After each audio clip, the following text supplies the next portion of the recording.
What's going on, guys? So I bet you never thought you'd see this fifth wheel again. Anyways, guys, hang tight. I'll be right back.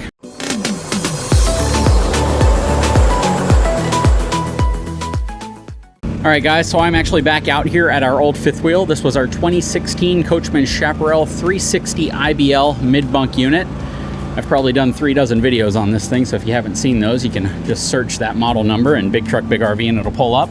But the reason why we're out here today is because the new owner, who's a very good friend of mine, Chris, who you guys might remember, is having a problem with the air conditioning system.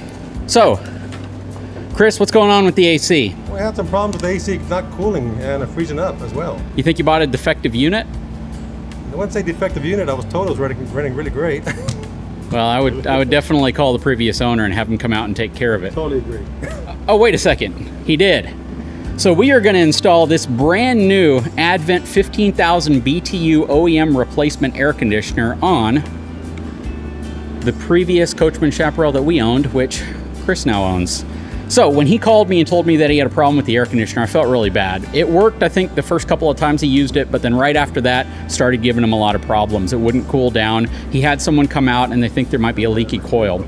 So instead of trying to tap it and then just determining that tapping it, refilling it, and watching it leak out again wasn't the best strategy, I called my good friends up at etrailer.com and we're going to install their Advent OEM replacement air conditioner. Now this is really cool because it's designed to replace the factory Dometic air conditioner in pretty much a plug-and-play type way. Now we've watched all the videos and we've done the research on how to put this thing in, so you can see it all getting roped up right now. It's going to be pulled up the ladder to the top of the RV here where the unit will be removed and this one will be put in its place. So this should be pretty cool and it should be fun to watch. So I think you're going to enjoy this one, guys. All right, guys, so we are waiting for the inside to get kind of ready for us to go in there. My wife's actually filming the interior of it to give viewers of her channel a perspective of what she loved about this fifth wheel, because she absolutely loved the interior of it when we had it. But now we don't have it anymore. This is property of Chris, and he has been using this for, what, about 5 months now? 6 months roughly? Correct, and we haven't got to take it out a whole lot since, we have a worldwide pandemic. Yeah. Finally got to take it out last month, and it's been a joy. Well, I mean, so far, what do you like most about it? I mean, because you went from a real small travel trailer about that big to something significantly larger, significantly heavier, and that requires a fifth wheel connection. Surprisingly, the towing is much easier and smoother. I felt it more on the small travel trailer versus this large 40-footer. Weight, I feel nothing on this truck. It's a breeze to pull. I love to pull it. The space on there for the whole family, it's great. Once we get this AC, I know the AC is going to cool down very well, but I actually enjoy towing it. It's a lot of fun to tow it, a lot of fun to have on site.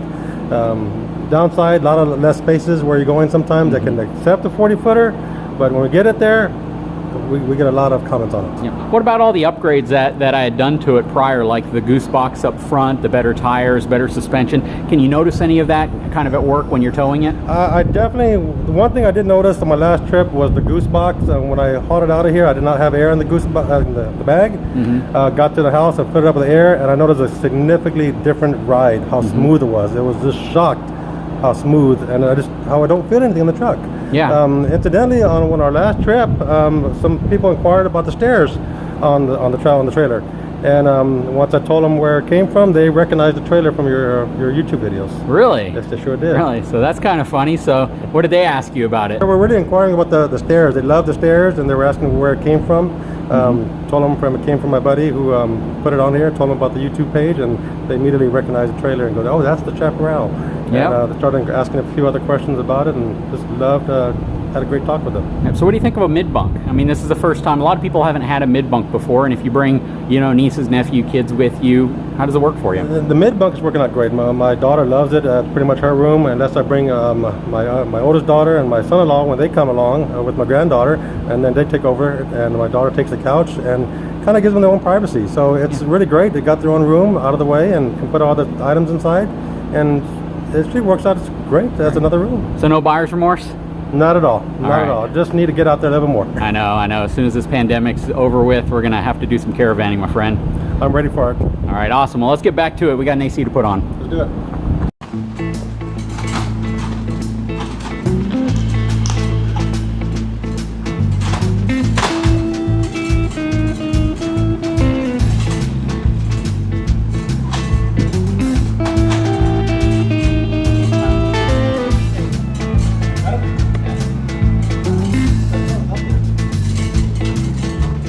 Okay, so what we're doing now is we're going to go ahead and get this Advent unit completely unboxed, and we're going to put the soft start capacitor on it.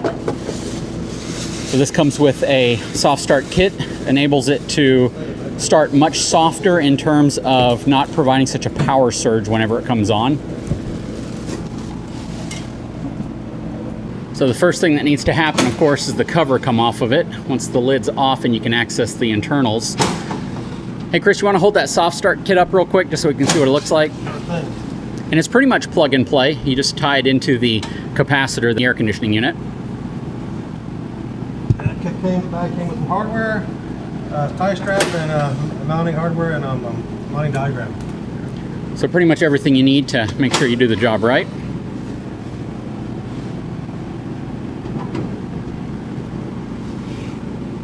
You know, it looks like it's slightly lower profile than the other unit as well.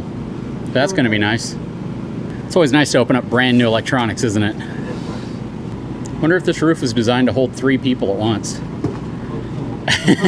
Okay, so now we're going to be attaching the soft start capacitor to some pre-existing screw holes on the side of the motor bracket. And there's 2 screws.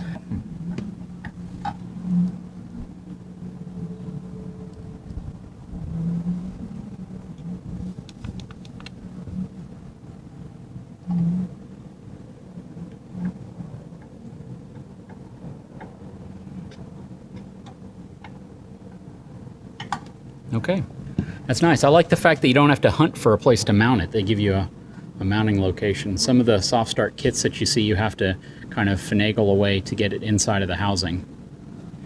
Now we've got our wires fished through the bottom, and we're going to plug the 2 black wires. It's telling us to plug one of them into the harm connection and one going to the common connection. You see the middle is the COM, and we have a red wire here and it's labeled harm. So we're going to plug one into the terminal. These are already pre-crimped. Basically plug and play. It's a very simple installation. Put one right here. That's it, right? That's it, and they feel great. And we'll put the cap back on next with the rubber cap. Perfect. So now after the rubber cap goes back on, pretty much everything else is going to take place inside of the 5th wheel to disconnect the Dometic unit and then pull it out of place, lower it down, and put this one back in its place. So far, this entire process, if you were going to do it on your own, or really takes 2 people to help hoist it up to the top. Once it's up there, it's not really entirely that difficult to do probably on your own if you had to. It definitely would be nice if you had someone to catch the old unit as you lowered it down. But this process so far has taken about 10 minutes. So this is definitely not a difficult part of the process.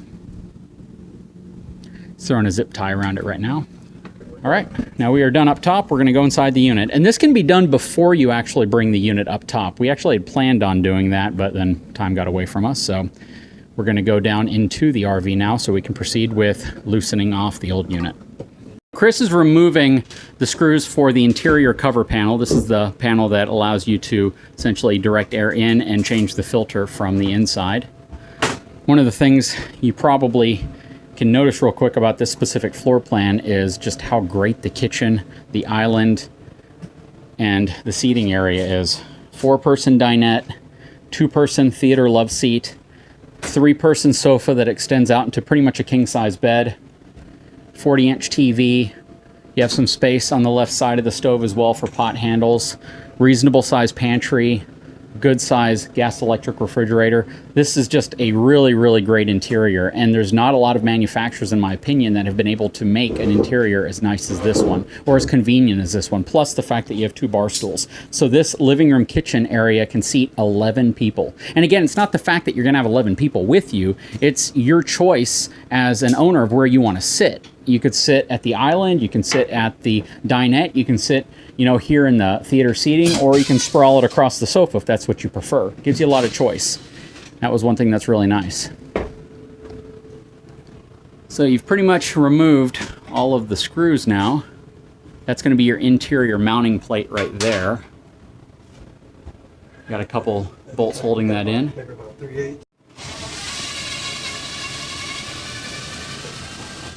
So he is continuing now, removing these long threaded bolts that essentially fasten the bottom cover to the top unit. And this is essentially what holds it to the roof of your RV.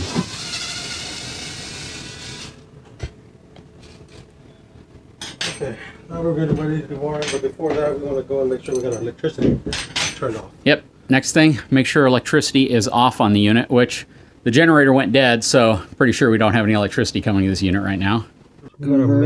First AC right there. It's that big old breaker right above your finger. Nope, back right there. First AC. First AC, okay. And second, I didn't see that. Okay. And then we shouldn't have to mess with any of that. Yeah, right? none of that should have to come out. So something smart that Chris is doing is taking a picture of the wires, the way that they're connected. This is actually a pretty good technique no matter what you're doing when you're dealing with electrical and you got to reconnect something, so you know where the wires were and you can see and reference back to pictures of how it was connected before.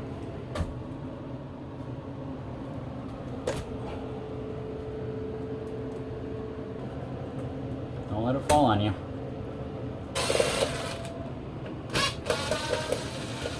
Nobody should question how hot it is in a non-air conditioned RV whenever you're doing work at it. We are both sweating profusely out here. Okay, so that is the interior mounting bracket. Here, I'll take that off your hands. It's got some weight to it. Playing for the power connector for the AC unit itself. So hopefully everything else will. Yeah, hopefully that plugs right in. Exactly, and now this should be free to go right out. There you go. And there we go. Very cool. Yeah, the whole thing's just moving out of the way. You know, just taking this off feels a lot cooler. Yeah. It's funny, we say cold air, it's probably 90-degree air. It still feels better. Thinking of maybe we'll just take the tape off and redo all the tape. Yep, we brought some new flashing out here, some new duct tape to put up there and kind of seal off the interior of it. It's actually not in that bad a shape, honestly. It's really not, but since it's open, yeah, might as well replace it. See how easy this comes out. So we're going to get this tape off, we're going to throw some new tape on it, make it look nice and clean, and then we'll throw the new unit up top. Okay, so he's pretty much got the tape removed. You can kind of see how it looks. There's ducting that goes out from this side, and then there's also ducting that goes out from the other side. We want to make sure we get this sealed so we don't get no air loss inside here. Yep. Okay, so Chris is actually going to use some spray foam insulation to just seal around the ducting and through the wire holes. Fill the holes.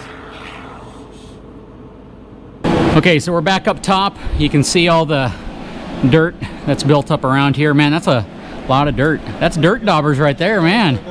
They really got under there, didn't they? I guess the key is to kind of brush it away from the opening. Going to clean off the seal a little bit. So that's something you might want to look at whenever you're doing maintenance on your RV, is to look underneath the edge of your air conditioner and clear off any dirt dauber nests. And we'll get the seal all nice and clean. We're just using some really mild dishwashing detergent and a wet rag to clean this. You don't want to use anything harsh like bleach or any type of a chemical that can eat the TPO protection and kind of degrade it prematurely.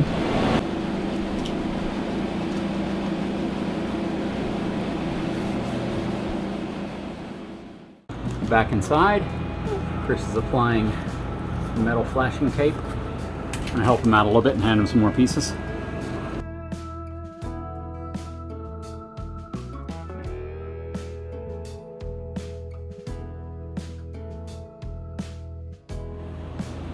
Okay, so all the ducting has been sealed off, brand new tape, a lot cleaner than it looked before.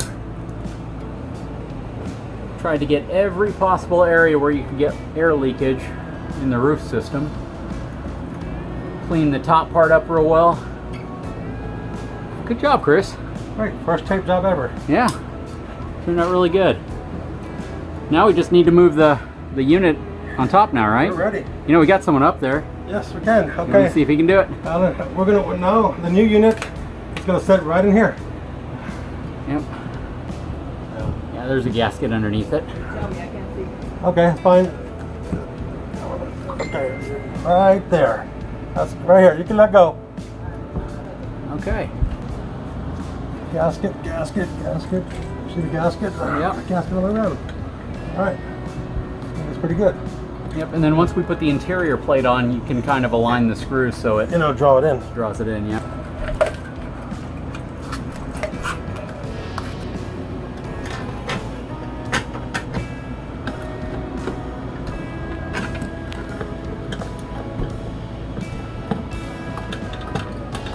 They just thread right into the existing holes on the bottom of the new air conditioning unit.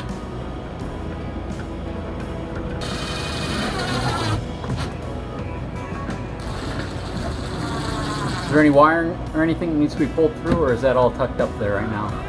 Looks like it might be tucked right there. I can't really tell. Wow. So everything is here, just power, and that's it? Looks like it just plugs directly into that. I didn't even have to unplug none of this stuff. No. You didn't have to plug any of it. It was all just plug and play. Literally, this plug from the AC plugs right into the side of this box right there. One wire, that's it. I unplugged all that for nothing. Oh, well. So this is good for a lot of folks who want to replace their AC because, you know, a lot of times you think the wiring's the most tedious part, but it's a plug and play harness. Plugs right into the side of the little control box right here. So it turns out we only had to unplug this one cable from the AC, and that powers up everything. Okay, now, thankfully you took pictures of everything. Just in case. Okay, now, what we don't know is how much to tighten this up. What I was reading, maybe bring it about a 1/2 inch on the compression on the foam. So that's what I'm going to look at and do, just kind of feed it out here, okay? As for alignment, everything looks pretty good lined up. I don't see I need to adjust anything. Foam's going over here. I see the foam all the way across. Seal. I don't see any light coming through at all either. So I'm going to go and tighten this up a little bit.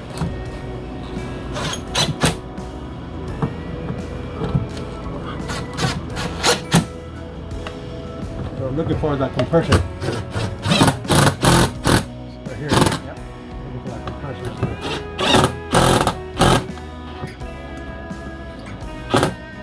The light over here, this side. Can we see this compressing on this side over here? Yep. Okay. And this over here. Get light right here. See the light. Okay. There you go. It's not compressed.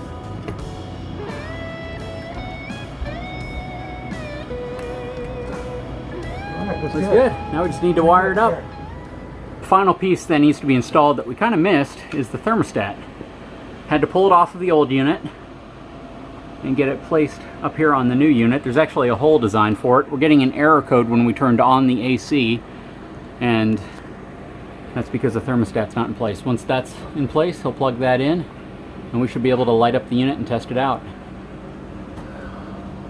And good thing that picture comes in handy. You can see where we're missing a wire. Yeah, exactly. And then we can see what color it is. And this thermostat comes off the old unit, so we got to make sure we take it off. That's what we did. Yep. Big key note. Remember that the thermostat comes off of the old air conditioning unit.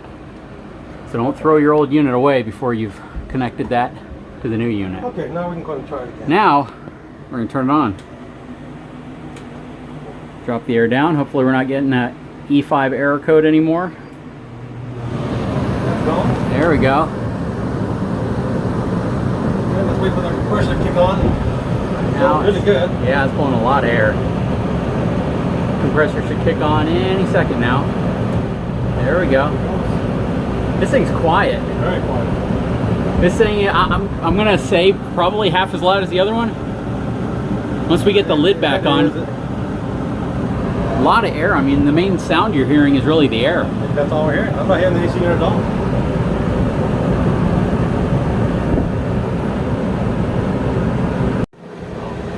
Alright, so what he's doing right now is taking a little bit more of the tape while the unit's running, and he's going to seal up the little gap area right there on both sides.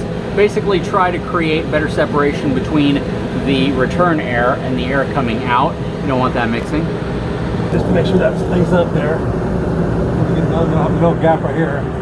One of these, and then we'll put some right here on the side. We actually got a little opening right there from the duct, if you can see that. Yeah, so we want to put another piece right there to block that.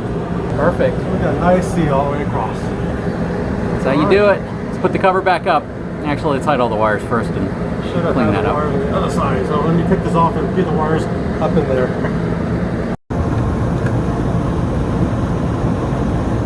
The wires look nice and clean now. Out of the way. That even made it a little bit quieter. Yeah. Again, all you hear is the air coming through the vents.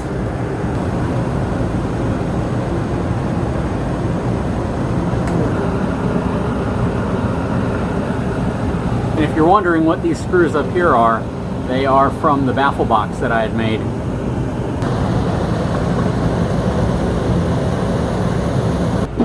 Yep. That's it. Only thing left to do is take off the old AC, we'll be done. So yeah, the final step to all this is getting the old one off the roof. They're essentially tying a rope around it to keep it shut inside of the box.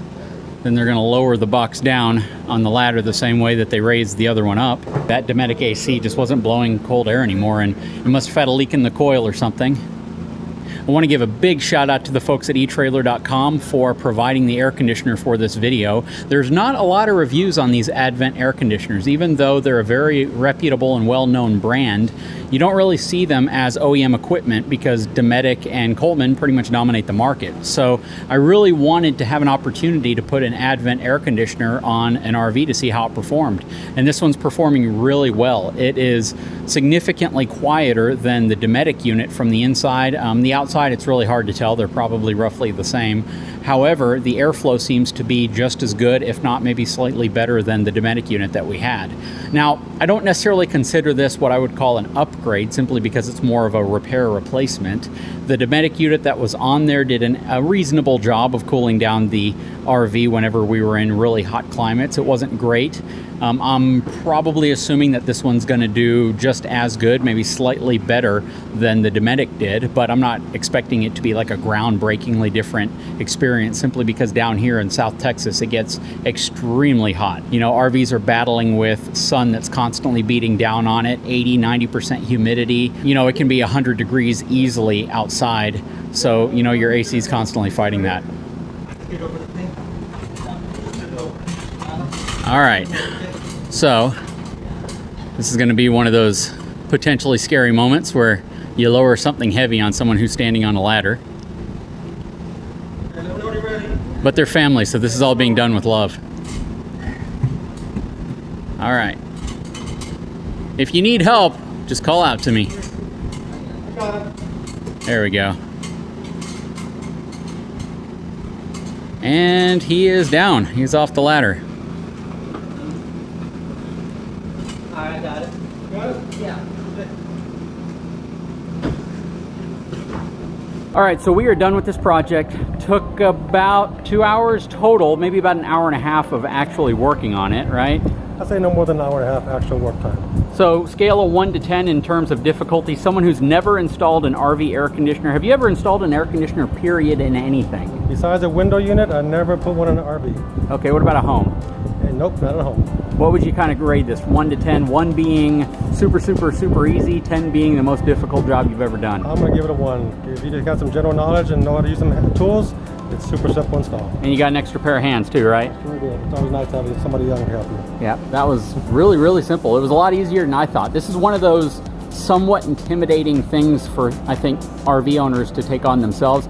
I think the only challenge really is, do you feel comfortable standing on top of an RV? Right? Correct. If you're comfortable and you got your balance, you're not worried about falling, that's the only issue you might have. Getting it up there is probably the hardest thing. Other than that, even that was pretty simple. Well, you kind of have an unfair advantage. You actually own a sign company, so you're working high all the time. What's one of the qualifications of somebody trying to get a job with you? When they're going outside, ask them, are you afraid of heights? Yep. And if you're standing 12 feet off the ground, you're probably okay here. This is nothing compared to what he's used to. What are you used to? How high are you usually off the ground? Oh, at least 40. 40 feet? All the time. So you're not worried at all up there, are you? The climb signs, the climbing signs. And I don't know if you guys know this, but I also do paragliding as a hobby, so we go up 5,000 feet on a glider. That's true. No rigging gear, I noticed. You need grappling gear to hook to the framing up top, just in case you fall. With the OSHA, we technically would require it. So. Yeah, this is all personal stuff. Yeah.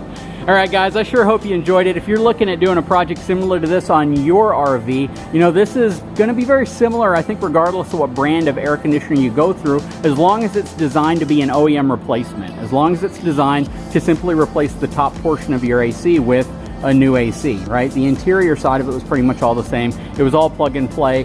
And you know, if this is something again you're interested in doing on your RV, I'll put a link in the description to this specific air conditioning unit. And I really hope you enjoyed this. A big shout out again to the folks over at eTrailer for providing this AC for review and evaluation and for installation, because you know, you watch professionals install them all day long and it seems like it's super easy. I can honestly tell you this is a very easy install. Anyways guys, hope you have a great day. If you haven't had a chance, please take a moment, subscribe to my channel, give me a thumbs up. We'll talk to you again very soon.